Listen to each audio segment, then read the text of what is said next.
What's going on, guys? I wanted to jump on here and cover a drill that I've been working on. Just put pen to paper a few days back. It's called the Discovery Drill. This is going to be a balance of speed and accuracy with a real focus on low percentage targets, right? So traditional drills we've been using in the past, a lot of people are using B8 targets, IPSC competition targets, or just the A zone of an IPSC. For this one, we're going to push the challenge a little more on the accuracy side, which is going to be a traditional 3x5 index card, right? It'll be vertical, right, just like this to make it a little harder as well. And that'll be used the same target throughout. So it'll be staged at different distances, and it is called Discovery for a reason. It's not exactly a pass-fail. It's kind of see where you are and knowing the limitations at that distance with a very small target. Okay, so it'll start off at 3 yards, and it'll push back to 5, 7, 10, and then end at 15. The par times you can can adjust depending on the skill set of the shooter. I just put a baseline par at 1.5 seconds for single shot, which again is not a goal or a standard by any means. It's just to make it more all-inclusive. So if you're a newer shooter or a very seasoned shooter, you can kind of flex that starting par. So for example, you're brand new and you want to try this drill, I recommend keeping the par time at 1.5.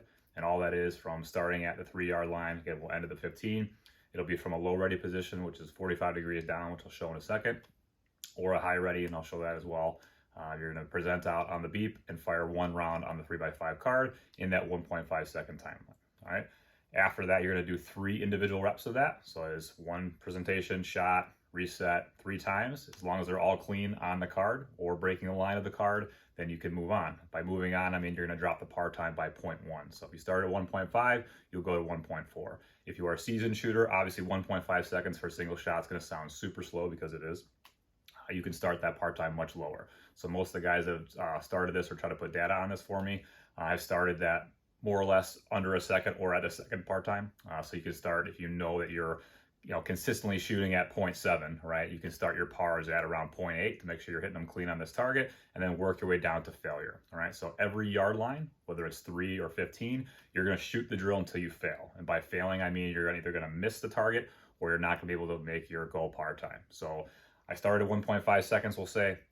I've been cleaning it down, right? Every 3 reps that I've been running the target clean, I drop by 0.1 and say I get to, we'll just say 0.6, for example, right? And I either miss on one of my shots or I go over that par time, right? I get 0.65 seconds, something like that. Then that's my failure point. So on my little chart, I write failure was at 0.6, so I could not pass that par time, all right? Once I hit failure at that yard line, I then move it back and continue the process over again. So if I failed at say 0.6 at the 3-yard line, I'm going to move back to the 5 and repeat the drill again, starting at whatever starting par time I want, right? So again, the baseline's 1.5. Most of you guys that are seasoned will be a second or less to start just to save time. Otherwise, you're going to be shooting a lot of reps to get down to those par times that you're probably going to be at. There's no need to set a par time on your timer because it takes a ton of time to have to change that. Just leave it as your traditional delay if you're running by yourself, or have a partner do it at instant, and you can just go off of what the par says on there, or the time after you shoot it, right? Versus having to change it every single time. We want this to be kind of a time sensitive thing, so you're not sitting there all day trying to run this drill.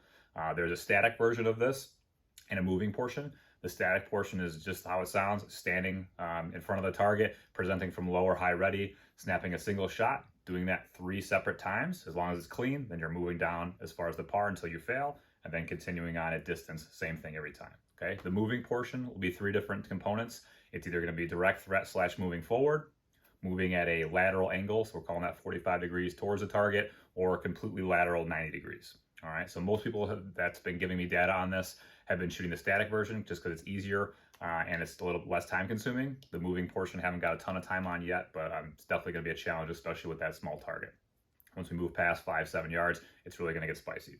As far as moving on from this, how to track it, I'm going to come out with a target just to make it simple so you don't have to buy 3x5s, but obviously you can draw one out. I'll just probably end up having a buddy help me out with making one like a horizontal landscape printout. Just have 2 3x5s on there to make it simple, because obviously your targets are going to get eaten up as you go back in distance, and then I'll put a little chart at the bottom so you can track it. All the chart's going to be is different yard lines, so say 3, 5, 7, 10, 15, and then on the top it'll have blank spaces so you can put your pars in there, right? So you can start at 1 second, you can start at 0.8, 1.5, whatever, and then you're working your way down to failure. Eventually, this will be a tiered setup to where I'll get enough data from people who've shot it, grandmaster shooters, anywhere from that all the way down to novice, to see where I have those tiered standards at, what's possible, probable, and what's like passing. and then go from there. But right now, since I'm not at that moment where I have all that data coming in, we're just going to make this a discovery type drill, right? To where you're knowing your own limitations, right? So it's not exactly a failure pass fail. It's to see where you're at on that given day on a challenging target at distance. Okay, so let me just do a very quick demo of this dry fire, and then I will hopefully splice in some live fire component of this later on when I get a chance to do it. All right, fire example of how this works out. We'll just say this is 3 yards. It's a smaller target over here. Put your 3x5 card down range, and you'll start at the 3 yard line, again, moving back all the way to the 15 eventually. You'll start at either low ready or high ready. For my low ready, it's 45 degrees angled down. Same thing for high ready, it's 45 degrees angled up, just compressed. So again, I'm on target. My low ready would be somewhere right around here. Good reference point is I should be, if you're talking about the target in front of you, it's at the base of where the feet of the target would be, right? So not just the base of the cardboard, but all the way down at the ground, okay? And same thing for high ready, right? If I'm on target, I'm collapsing and basically giving me this little eye muzzle target reference line, right? Obviously, that can be flexed a little bit up and down, but somewhere in this general area. And again, low ready from target down, it's right about here, okay? This is not eye over optic. However, some guys call that low ready, where it's just like this. Again, there's a time and place for that, but for this drill, we're making it challenging. If you can be good getting on target quickly from here, obviously, an eye over optic is not very challenging for you. You can always add that in. And then if you're doing it on your own, you want to do this from the holster or from a different ready position, carry position, you can absolutely do that. I'm just giving you kind of standards for this drill. Okay, so starting off, this will be the 3 yard line. I'll put my par time just for me. We'll just call it about 1 second to keep it simple. I'll be at the low ready position. I'll have my timer go off. It goes beep. I get my shot. And then I'll do that 3 more times, right? So again, low ready, I'll wait for my beep. And another one. All right, as long as those were clean, right, for 3 or under my 1 second par time, everything on the card, I would now drop that par time. So if I started at 1 second, now I can transition to 0.9 and keep working down until I hit failure. Again, failure is either missing or not able to go underneath your goal par time. All right, so once I failed that distance, okay, I jot that down on my chart. Hey, failure at, we'll say 0.7 that day, and I'll write the reason, miss or time. Then I'm backing it up to the next yard line for me, which would be the 5 yard line. And then again, all the way out till 15 yards, and that's gonna be our static moving portion, right? Same setup as far as the yard lines, right? 3, 5, 7, 10, 15 if you get out there, right? Some guys will fail before that, no big deal. It's a challenge for a reason. We have direct threat, which is just straight on walking. Again, so if I have my firearm from here, I get the beep, I present, and I am moving towards the target. The first component of this will just be a brisk walking pace, and obviously you can pick up the tiered pace of your speed as you go. But the first portion of this running all the way through, just a brisk walking pace. All right, that'd be the direct threat. Same thing all the way out to 15 yards. And then our other version of this would be lateral movement. So 45-degree angle down towards the target, so not 45 away. Right, so I'd be at my low ready position.